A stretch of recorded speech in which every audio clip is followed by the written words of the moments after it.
रामकृष्ण परमहंस से किसी ने पूछा कि संत की व्याख्या क्या है, बताइए संत किसे कहते हैं। रामकृष्ण परमहंस बोले, तुम स्टडी करके आए हो, संत के बारे में पूछ रहे हो, तो तुमने भी तो कुछ पढ़ा होगा, तुम्हारे दिमाग में भी कुछ है। उस व्यक्ति ने कहा, हाँ मैंने मेरे हिसाब से कुछ परिभाषा सोच रखी है। बोले क्या? बोले मैंने सोचा है कि मिले, कुछ मिले तो खा ले और नहीं तो पड़ा रहे, ये संत ऐसा ही होता है, मिले तो खा ले नहीं तो पड़ा रहे। तो रामकृष्ण परमहंस ने दो टूक शब्दों में जवाब दिया। वो बोले, ये संत की व्याख्या नहीं है, माफ करना, ये कुत्ते की व्याख्या है। कुत्ता भी तो यही करता है, कुछ टुकड़ा मिलेगा कहीं से तो खा लेगा और नहीं तो पड़ा रहता है, क्योंकि उसके हाथ में ही नहीं है, कुछ मिला ही नहीं तो क्या करेगा, पड़ा है। मिला तो खा लिया, नहीं तो पड़ा रहे, ये तो कुत्ते की व्याख्या है। परंतु संत की व्याख्या क्या है? बोले मिले तो प्रभु का प्रसाद मानकर हंसता हंसता भगवान को धन्यवाद देकर के भोग लगाएगा, और नहीं भी मिलेगा तब भी नहीं रोएगा, भगवान को धन्यवाद देता हुआ कहेगा, वाह ठाकुर बड़ी कृपा कर दी, आज उपवास का मौका दे दिया, 4 माला ज्यादा फेरूंगा। आज नींद कम आएगी क्योंकि आज खाने को नहीं मिला, तो आलस नहीं आएगा, कृपा है तुम्हारी। ये पॉजिटिविटी, ये सकारात्मक चिंतन जिसका रहता है, मिला तो भी धन्यवाद, नहीं मिला तो भी धन्यवाद, ये है संत।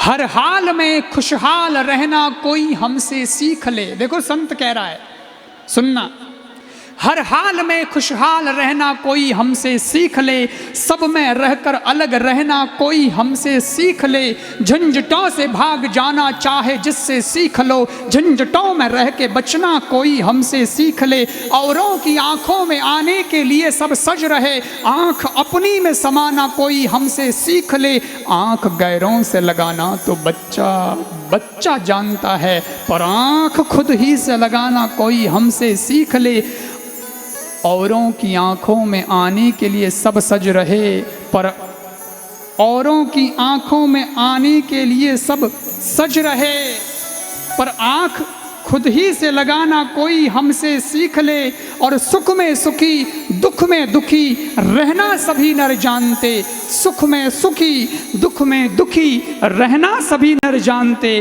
पर हर समय परमानंद में रहना कोई हमसे सीख ले। यहाँ यूं भी वहा वहा है और व्यूं भी वहा वहा है, ऐसा भी ठीक है और अब ऐसा हो गया तो भी ठीक है भाई, ये बहुत बड़ी बात है। ऐसी स्थिति में आना बहुत बड़ी बात है। संत अपने मन को मार चुका है, उसकी कोई अपनी खुद की मांग, कोई उसकी अपेक्षा किसी से कुछ नहीं है। कई लोग कहते हैं साहब जो मन में आवे सो कर लेना चाहिए ताकि पीछा छूटे, जैसे मन में आ गया ये खा लो तो खा लेना चाहिए, मन में आ गया ये पी लो तो पी लेना चाहिए, लेकिन हमारा शास्त्र कहता है ना, मन को मार लेना चाहिए। क्यों? इतने लोग बैठे हो, कई महापुरुष बैठे होंगे जो गुटखा खाते होंगे, उन्होंने भी यही सोचा था जब पहली बार खाया था तब, कि एक बार खा लेते हैं फिर पीछा छूटे ताकि मन की निकल जाए, लेकिन वो मन की निकल नहीं गई, वो पीछा नहीं छूटा, वो एक बार क्या खाया, वो गुटखा पीछे ही पड़ गया। अब पाउच के पाउच खाली हो रहे हैं।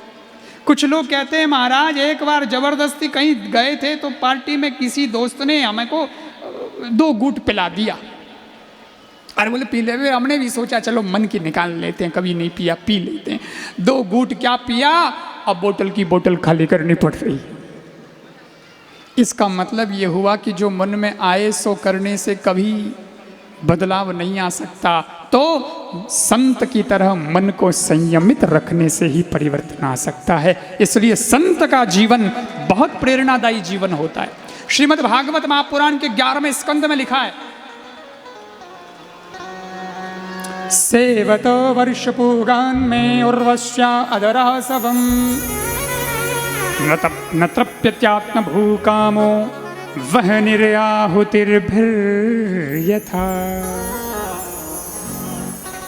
आप अगर अग्नि में घी डालोगे तो उससे अग्नि शांत नहीं होती, जितना घी डालोगे उतनी आग की लपटें और बढ़ेगी। ठीक वैसे ही इस मन को तुम सोचोगे कि ये दे दूं तो शांत हो जाएगा, नहीं, ये दोगे तो और दूसरी इच्छा जगाएगा, फिर तीसरी इच्छा जगाएगा। इसलिए प्रभाव में नहीं अभाव में जीना सीखो, ये संत की शिक्षा है कि नहीं भैया नहीं चाहिए कुछ नहीं, फिर भी हम जी लेंगे और फिर जो हो सो हो।